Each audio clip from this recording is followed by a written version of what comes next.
was supposed to be a fresh start, a new town, a new home, a new life. When Emily found the listing online, it seemed perfect, quaint, affordable, and tucked away in a quiet neighborhood. The landlord was eager to rent it out, offering a deal almost too good to be true. She should have known. The first night in the house was unsettling. It wasn't the creaking floorboards or the occasional groaning of old pipes. Those were expected in a house this old. It was the knocking, soft, deliberate knocks on the front door just past midnight. At first, she thought it was the wind, maybe even a prank. But when she looked outside, the street was empty. No footsteps in the fresh dew on the porch. No sign of anyone at all. The knocking stopped the moment she peeked through the blinds. The next day, she asked the neighbors about the house. An elderly woman next door, Mrs. Holloway, seemed hesitant to talk. When Emily mentioned the knocking, the old woman's face paled. "You're living there?" she asked, voice trembling. Emily frowned. "Yeah, why?" Mrs. Holloway shook her head, muttering something under her breath before forcing a weak smile. "No reason, dear. Just keep your doors locked at night." That night, the knocking came again. Louder, more urgent. Emily sat up in bed, heart pounding. She checked her phone. 12:03 a.m. The same time as before. She tiptoed toward the door, every instinct screaming at her to stay away. But curiosity won. She peeked through the peephole. Nothing, just the empty street, bathed in the dim glow of a flickering streetlight. Then she heard it, a whisper, right at the door. "Let me in." She stumbled back, heart hammering against her ribs. The voice was low, almost pleading. It sounded wrong, distorted, like someone speaking through a broken radio. She didn't sleep that night. The next morning, she decided to call the landlord. Maybe there was some history with the house. Maybe someone had a spare key and was messing with her. But the number was disconnected. Frustrated, she went to city records, hoping to find some information. That's when she saw it. Her address, listed under abandoned properties. Confused, she asked the clerk. The man looked at the file, then at her. "There's been no one living there for 10 years, he said. "That house was condemned after the last tenant. Well, after what happened?" Emily's throat tightened. "What happened?" The man hesitated. "A woman lived there alone. Kept calling the police about someone knocking on her door at midnight. They never found anyone. One night, the call stopped. When they checked on her, she was gone. Doors locked from the inside. No sign of forced entry. Just gone." Emily felt sick. She stumbled out of the office, her mind racing. Had she really moved into an abandoned house? Who had she spoken to? Who had rented it to her? That night, she packed her bags. She wasn't staying another night. But as she reached the front door, something stopped her.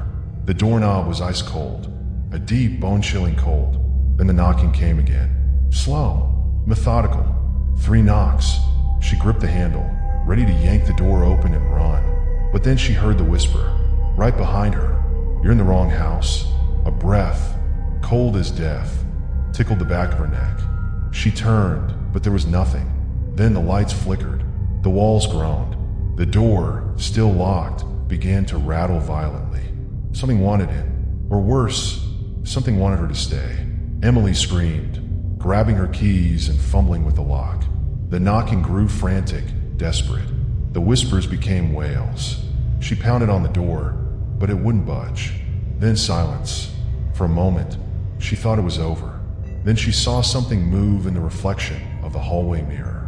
A shadow, tall, watching. She spun around, but there was nothing there. Then slowly, the mirror's surface rippled, like water, and Emily saw herself. But the reflection wasn't copying her movements. It was smiling. She took a step back. The reflection didn't. It only tilted its head, as if studying her. Then, in a voice that matched hers exactly, it whispered, "You don't belong here." Emily grabbed the nearest object, a lamp, and hurled it at the mirror. Glass shattered, but the moment it hit the floor, the knocking returned. Faster, harder. The walls trembled. The air thickened. The whispering turned into screams. She yanked at the doorknob again. This time it turned. Emily bolted outside, not stopping until she was in the middle of the street, gasping for air. The house stood silent behind her. No flickering lights, no sign of life, just an empty, decaying shell. Then she noticed something. The for rent sign in the yard was gone, and the house looked older, much older. A wave of nausea hit her as realization set in. The house had never been hers. It had never been available for rent. She had walked into something's trap, something that had been waiting. She turned to run, but her phone buzzed in her pocket. A text from an unknown number. She hesitated before opening it. Only 3 words. "You left early." Her blood ran cold. She looked back at the house one last time, and the front door was open. Darkness spilling from within, and inside, barely visible in the shadows, someone was standing there, watching, waiting. And then, the door slammed shut. Emily never went back. But sometimes, late at night, she still gets texts from that same unknown number. Always at 12:03 a.m., and always with the same message: "Come home."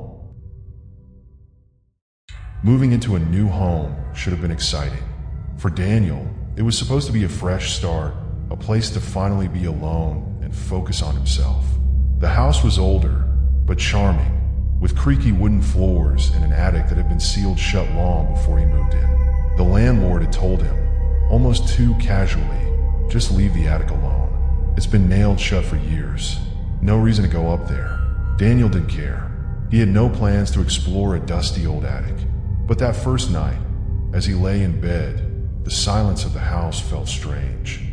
Then, around 2:30 a.m., he heard it, a faint shuffling sound. At first, he thought it was the wind, but then he heard something more deliberate. Soft, slow footsteps, right above him, in the attic.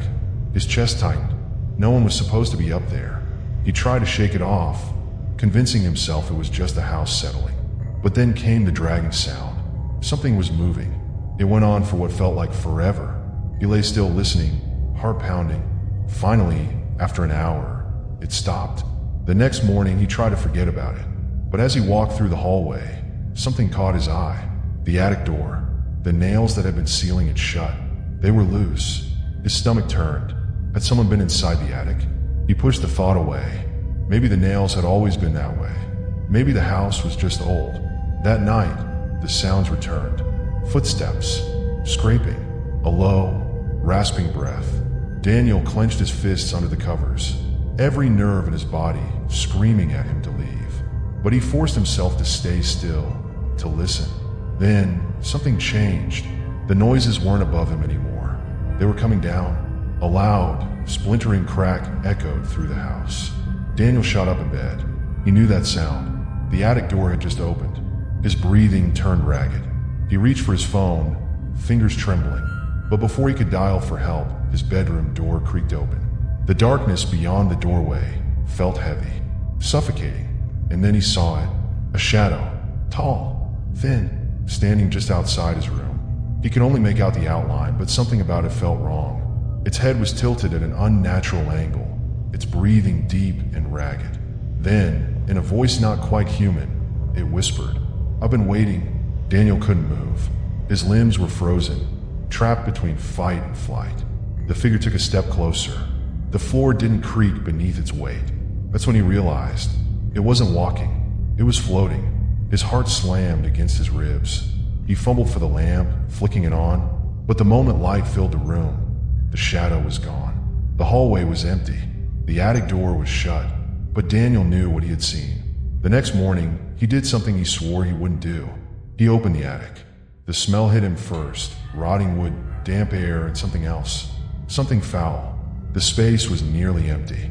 Just dust-covered floors and forgotten boxes. But then he saw them. Footprints. Not old ones. Fresh ones. Leading from the attic door to the farthest, darkest corner. And there, etched into the wood, were deep claw marks, as if something had been waiting. Daniel stumbled back, his chest tight. He slammed the attic door shut, nailing it closed again. But deep down, he knew it wouldn't matter. That night, he barely slept. Every sound made his skin crawl. And then, at 2:30 a.m., the knocking began. Soft at first, then louder. From inside the attic, something was trying to get out. Daniel packed his bags. He didn't care about the deposit, didn't care about what anyone would think. He just needed to leave. As he rushed toward the door, his phone buzzed. A text from an unknown number. Just 2 words. Let me out." His blood ran ice cold. He didn't look back. He just ran. The house still stands today, still abandoned. But sometimes, when the night is quiet, neighbors swear they can hear it.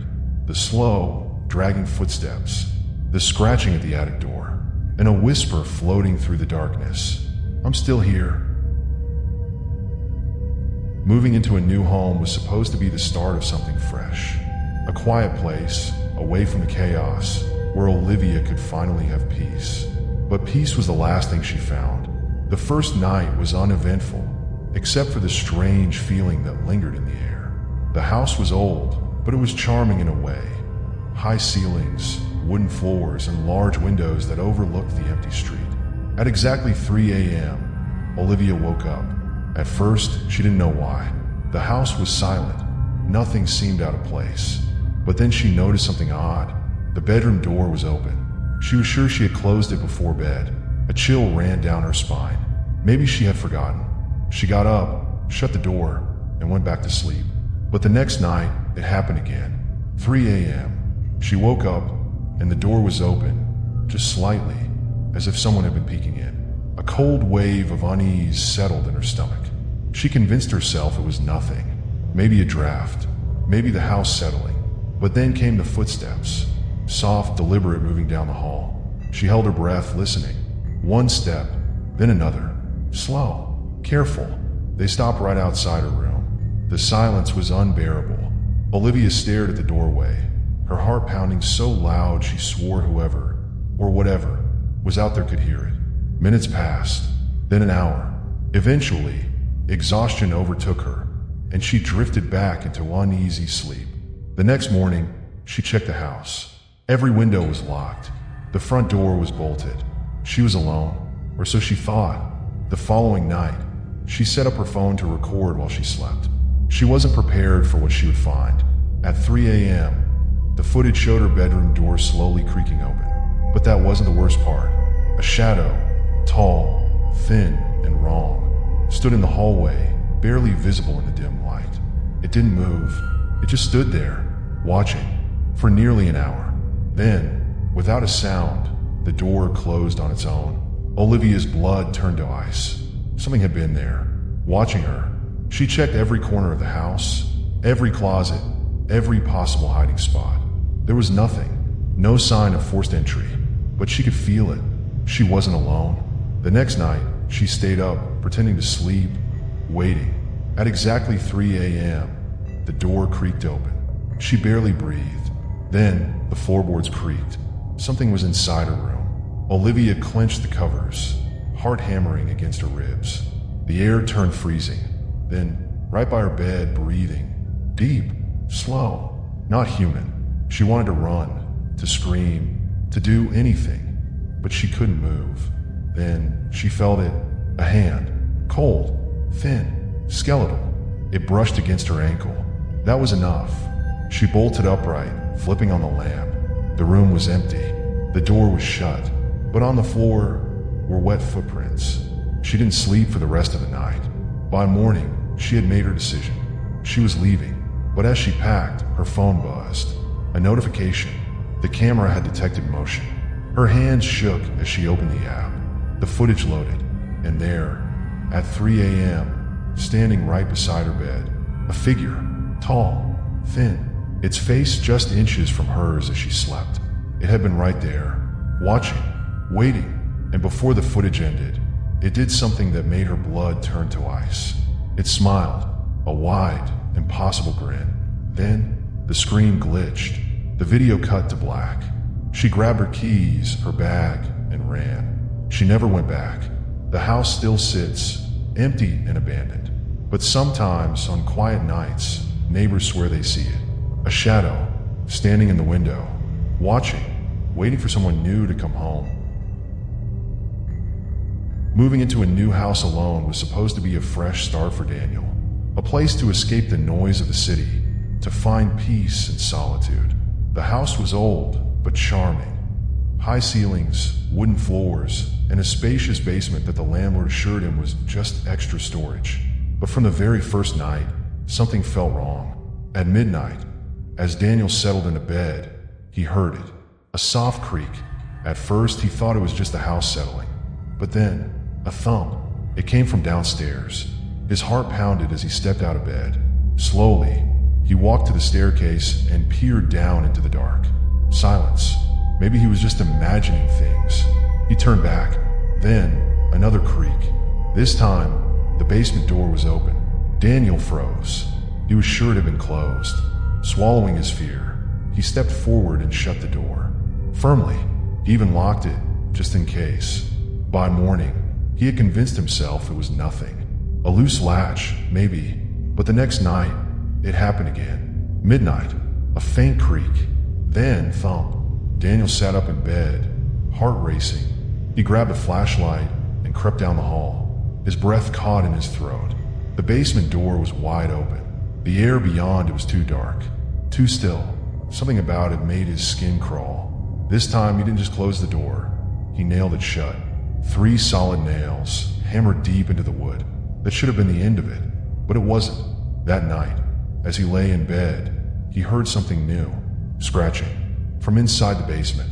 Long, slow, deliberate scratches against the door. Then, a whisper, faint but clear. "Let me out." Daniel's blood ran cold. He didn't sleep at all that night. By morning, the nails had been pulled out. The door was standing wide open. He refused to go near it. Instead, he called a locksmith and had it bolted shut. A thick, metal lock, unbreakable. For the first time in days, he felt safe. That night, he collapsed into bed, exhausted. Until, bang, Daniel's eyes flew open. Bang, bang, bang. Something was pounding on the basement door. Hard, desperate. Then, silence. His phone buzzed. A motion alert from the camera he had set up facing the basement door. His shaking hands opened the app. The footage loaded. And there, in the dim glow of the hallway light, the door slowly swung open. Something stepped out. Tall, thin, twisted. It turned its head toward the camera and smiled. Then, the screen went black. Daniel never even packed. He ran, and he never looked back. The house still stands abandoned, but neighbors say the basement door, it's always open, waiting for someone new to move in.